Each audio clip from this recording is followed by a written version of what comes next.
Posição. Esse curitibano está aqui. Vamos já voltar com o Paulo, mas agora vamos a Goiânia. Então, falar com o rapaz lá da Pátria Agronegócio, Pedro Vasconcelos. Bem-vindo ao nosso programa, muito bom dia. Bom dia, Toninho, bom dia, Paulo, bom dia, Maia. Como é que vocês estão aí na Bahia, meus amigos? E essa história aí do namorador aí, a gente tem que conversar direito. Acho que não procede? Não falaram muita verdade para você, não. Não procede? Quem comentou aqui foi o João e o Rono. Homem de uma mulher só, homem de uma mulher só. Ah, muito bem, Pedrinho. Ô Pedro, como é que tá a Goiânia por aí? Como é que tá o clima aí em Goiânia? Graças a Deus, muito bom. Passou um pouquinho do frio, né? No início dessa semana a gente teve um friozinho chegando, até chuva, algo que não é muito comum. Choveu aí na madrugada entre segunda e terça. Algumas regiões de Goiás também, Mato Grosso. E no momento é o tal negócio. A chuva já passou, chega na grande região central do Brasil e vai chegando um clima mais fresco, mais ameno, mas o frio maior já passou. Perfeito. Por aqui, né? Muito bom, Pedro. Boa notícia dessa umidade que chegou. Isso é bom para o trigo, para melhorarmos os nossos celeiros. Mas falando em frio, isso nos reporta a gripe. E um assunto aí que está na pauta para nós entendermos o futuro do mercado, seja de grão, seja de proteína, a questão da gripe aviária, que o Brasil poderia já estar livre nesses dias. Quais são as últimas que você tem sobre esse assunto? Ô, Maia, o que a gente teve aí de novidades quanto à gripe aviária é que a gente viu que alguns eventos no Distrito Federal, por exemplo, foram suspensos por conta do risco disso. Mas, assim, o grande mal, assim, digamos assim, podemos falar que meio que já passou. Não tivemos novos casos aí, desde os primeiros que tivemos lá em Montenegro, no Rio Grande do Sul, nenhuma confirmação aí concreta de algum caso em granjas comerciais, principalmente, que trazem um impacto muito grande. Mas, no momento aí, são algo... As novidades sobre gripe aviária, a suspensão de alguns eventos, é mais questões preventivas do que algo concreto aí que possa trazer impacto novamente para o mercado de aves.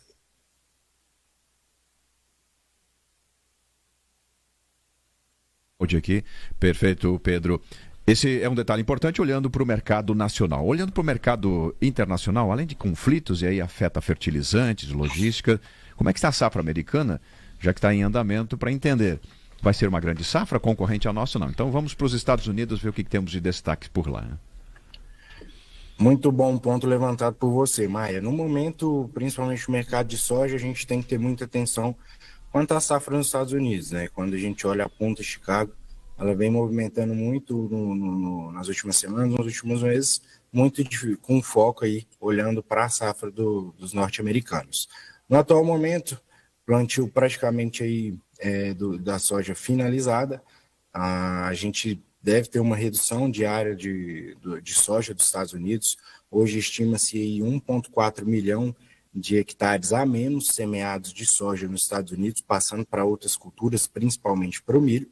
A gente vai ter esse número concreto na segunda-feira, no relatório do Departamento de Agricultura norte-americana. Então, segunda-feira é um dia muito importante para o mercado de soja. Operadores do mercado como um geral esperam aí um leve aumento ou então uma estabilidade nesse número, mas a gente tem que ficar muito atento para isso. E quanto ao desenvolvimento inicial das lavouras já implementadas lá, ainda é um pouco cedo para falar em impactos à produção, mas assim, razoavelmente vem bem o desenvolvimento das lavouras nos Estados Unidos. As condições de lavouras dos Estados Unidos têm vindo aí em torno aí da média dos últimos anos. Hoje, 66% das lavouras nos Estados Unidos já estão em boas ou excelentes condições de desenvolvimento. Então, assim, ainda é um pouco cedo para a gente definir potencial produtivo, mas com redução de área e caso aconteça algum problema climático, quando a gente olha nos mapas de longo prazo, a gente vê que julho e um agosto podem ser um pouco mais secos do que a média, podem ter chuvas abaixo da média nesses 2 meses, que são muito importantes para a safra dos Estados Unidos. É como se fosse o dezembro e o janeiro aqui para a gente. que é onde a gente define produção. Então, caso venha ocorrer algum desses problemas, a gente pode ter uma redução no potencial produtivo, que aí, junto com uma redução diária em solo norte-americano, a gente pode ver um potencial de produção um pouco limitado nos Estados Unidos. Mas repito a falar que ainda é muito cedo para a gente falar assim, eles vão produzir muito ou vão produzir pouco. Até o momento, razoavelmente, as condições razoavelmente boas e uma redução diária é o que a gente tem de concreto. Perfeito. Esse cenário de risco climático, redução diária e conflitos bélicos pelo mundo, como é que está o apetite chinês para a soja brasileira para esse médio prazo, digamos assim, antes de entrar uma safra americana lá por setembro, outubro? No momento, a China ainda tem uma necessidade de exportação para os próximos meses, ainda antes de entrar a safra dos Estados Unidos no mercado. Então, a gente deve ver esses compromissos de exportações continuando crescendo. Hoje, a gente já tem compromissado para exportação cerca de 75,23 milhões de toneladas. Isso aí representa mais ou menos 45% da nossa produção. Em relação ao ano passado, é um aumento de 8,9%, em relação à média dos últimos anos, é 15% a mais nos nossos compromissos de exportação. Então, isso reflete um apetite da demanda dos chineses aqui pela soja brasileira, e ele deve continuar vindo aí, pelo menos por enquanto a gente não tem a entrada da soja norte-americana no mercado. Então, com todos os conflitos comerciais, tudo acontecendo, a soja brasileira continua mais competitiva do que a norte-americana, porque eles, além de não ter muita soja disponível no momento, a soja deles ainda estão tendo, os grãos deles estão tendo uma tarifa de 10%. Então, você pega o preço da soja, já não tem soja disponível, já está alto, e você ainda coloca uma tarifa de 10%. Isso faz com que a safra do Brasil, a soja do Brasil, tenha uma competitividade melhor, tenha um preço mais interessante, mais atrativo para os chineses virem aqui originar o grão.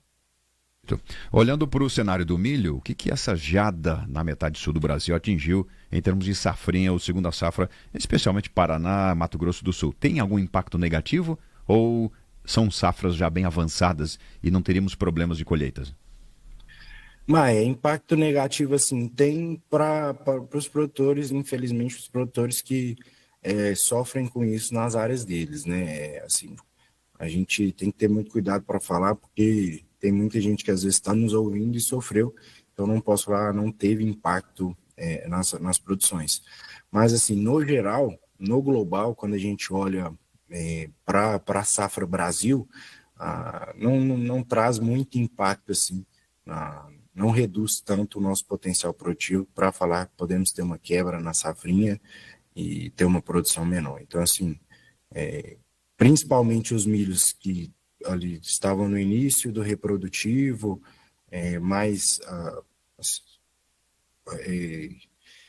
como que eu posso dizer, mais realmente no início do reprodutivo e sofreram esses impactos das geadas, tiveram geadas chegando nessas regiões, eles sofreram impacto, porém, como a grande maioria no Brasil já está em um estágio mais avançado de cultivo, já estamos com colheita em andamento em vários estados do Brasil, ainda é um impacto que não é tão significativo para o mercado, para a produção nacional como um todo.